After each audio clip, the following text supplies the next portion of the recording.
He was hardly more than 5 feet 4 inches, but carried himself brilliantly. His head was exactly the shape of an eagle, and he always perched it a little on one side. As a detective, his flair had been extraordinary, and he had achieved triumphs by unraveling some of the most baffling cases of the day.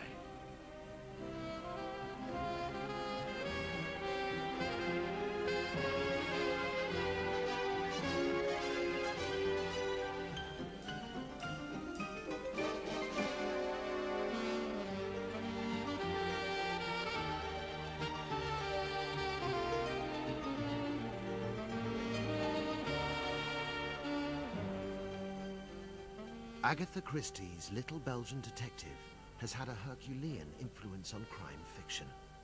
Long before he leapt to life on our screens, he was the mighty force of mystery.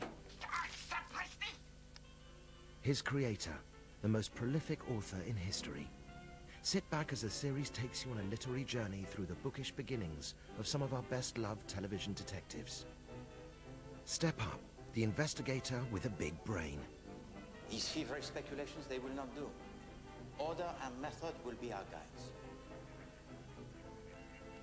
David Suchet's portrayal of Poirot wasn't the first. Albert Finney and Peter Ustinov hogged the big screen limelight. But for many, there really only is one Hercule Poirot. I am the detective unique, unsurpassed, the greatest that ever lived. On the 8th of January 1989, Agatha Christie's Poirot deduced his way onto British television. Each Sunday night on ITV, his little grey cells captured cold-hearted killers, kidnappers, and cat burglars. Because of that containment of his life, because of that obsession with neatness, with symmetry, with order, with detail, could actually sit in a chair and solve a crime without moving. Oh, mon Dieu!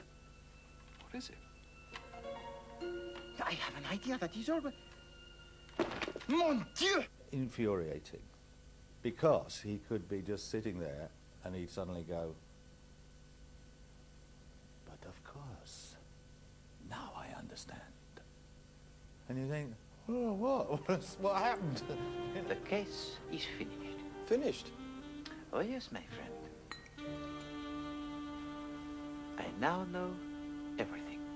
He's the master of that method, which is, analytical thought and consideration of the evidence. You can see the cogs going round, and then for the final denouement scene, he'll surprise you by what he says. But the death that you planned for Monsieur Claude Langton was the worst death that any man can die. He bought the poison. His name is there in the book. After he has left your house, you are found dead, the cyanide in your cup, and Monsieur Claude Langton, he hangs. Poirot has an incredible eye for detail and a great interest in human psychology. You have lost the girl you love.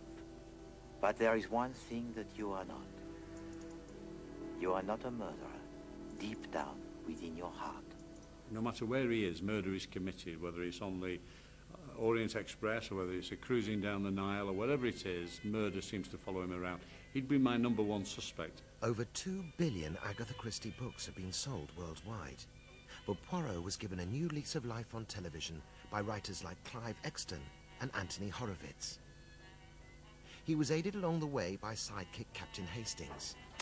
This is quite tasty. Secretary Miss Lemon. Your eyes are feeling heavy. And the Yard's Chief Inspector Japp. Voila. Despite the sumptuous surroundings, evil lurked around every corner. It is enough. David's character needs to have this quality of eccentricity so that he can understand the deviousness of the murderer's mind. She does not like to be seen, this little lady. But he mustn't seem too much in control, otherwise there's no story, there's no dynamic.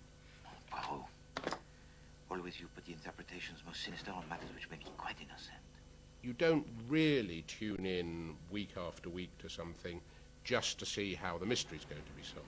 We tried to emphasize the darker side of things, not only the darker side of the crimes, but also the darker side of Poirot. He was an incredibly interesting human being. He wasn't just a cardboard cutout. Very complex human being that had a deep, dark soul. To all of us, Mademoiselle, there comes a time when death seems preferable to life. What she did was create this extraordinary person who really had obsessive-compulsive disorder. Hastings, you're dressed in haste. Your tie is to one side. He's a meticulous man, but I wouldn't say, you know, he needs to start taking the tablets. The turned-down collar is the first symptom of decay of the grey cells. I think all girls love Poirot when you're young, don't you? Because he's funny. I mean, he's hilarious, isn't he? There's nothing wrong with the body of Poirot. He's not like any other detective or any other sleuth. They may be the great sleuths. There's only one Poirot. Coming up after the break, it's blondes, bonds, and body counts. But what did the butler really see? Christie plots Poirot to the top of the literary pile.